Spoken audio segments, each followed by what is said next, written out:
Morning, my name is KChristiansen. The book I evaluated for this course is titled The Dichotomy of Leadership by Jocko Willink and Leif Babin. For the presentation, I'm going to share with you a little bit of background for context. I'm going to share with you my scores for the text, the objectives for the book, wisdoms gained from the book, and some practical applications from the book. So we'll start with a scorecard. The book provides good intellectual value, giving practical applications at the end of each chapter. And so I scored this book at a 4. However, the book did lack some scientific rigor. It contained just a small number of sources, quotes from 4-star generals and some colonels. So the knowledge shared generally came from the experiences of the author, so I scored this at a 2. There are some good leadership nuggets littered throughout the book, many that L2 and L3 leaders might know, but sometimes you have these aha moments and you realize, oh, that's how we apply it. So I gave the leadership value of this at a 4.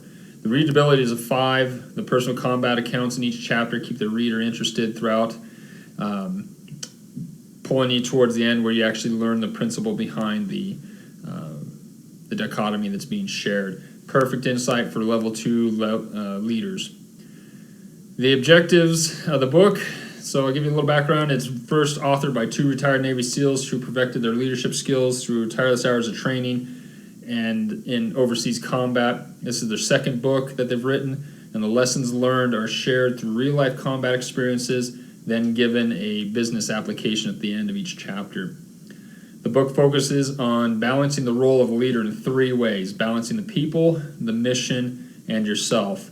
And of course, the balances described in the book are all kind of rooted around the thought of maintaining good morale within the organization of the team. So everything in here focuses on really morale, keeping the team positive and moving forward. So we're going to first start with balancing the people. The author starts out saying, own it all, claim ownership.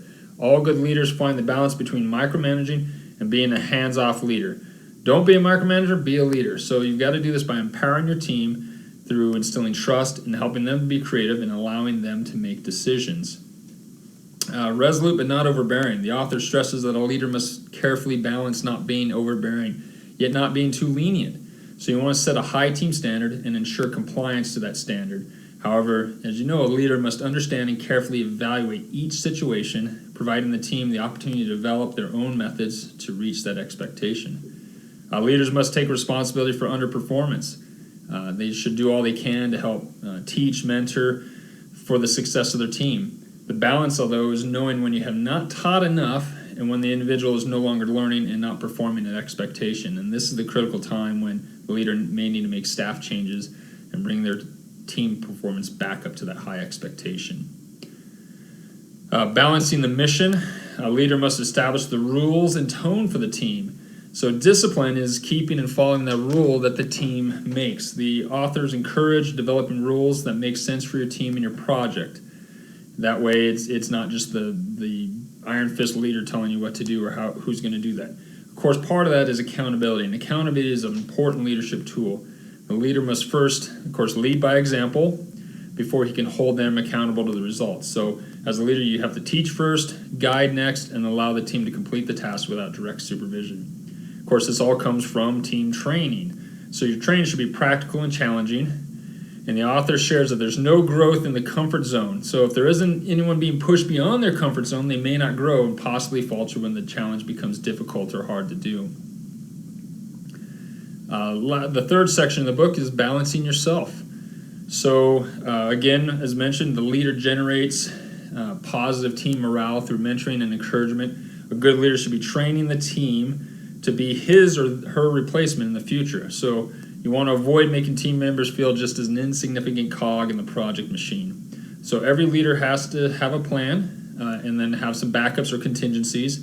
So the author does share that over-planning can run on the edge of micromanagement. So in every leadership role, plan on expecting 3 or 4 possible worst-case scenarios. A, B, C, D scenarios that you might have. Play these scenarios, role play these scenarios, and be prepared if that scenario occurs. So once again, it's all about balance. The author reiterates that through this, that most poor leaders and leaders who had to be fired didn't necessarily have issues with the technical competency that they were doing or the work that they're doing. It's generally because of their arrogance. They're not humble. So the balance is learning to be humble, but not too humble, because you want to be too passive. And for the authors, especially as Navy SEALs, being passive is not a good leadership quality. Some wisdoms I felt that were important. They're somewhat commonplace to level 4 leaders. However, these are ones that I felt really good are for level 2 and some level 3s. Be focused but detached. This means being attentive to the details. However, there's a line when attention to detail crosses into micromanagement. And when you're a micromanager, you're not a leader. Be aggressive but not reckless. Aggression doesn't necessarily correlate to anger or intemperance. The balance is seen in a leader who's trained to react to a bad situation in the best possible way. You may get angry at the situation, but make sure you focus your anger at the problem, not at your team. When you're angry at your team or you lose your temper, that's a sign of leadership weakness. Again, a good leadership generates positive morale, so you want to be sure that you're empowering your team to help their creativity flow and allow them to make decisions as a whole. Some practical applications, like each chapter in the text, it finishes up with a business application, or rather a takeaways, we'll call it. So here's some 3 takeaways that I gleaned from the book. Leaders generate positive team morale through mentoring and encouragement. As a leader, you should be training your team members to be a replacement for future leadership, and of course empower them to be creative and allow them to make decisions, and don't forget to delegate. Again, this is The Dichotomy of Leadership by Jocko Willink and Leif Babin. It's a good read.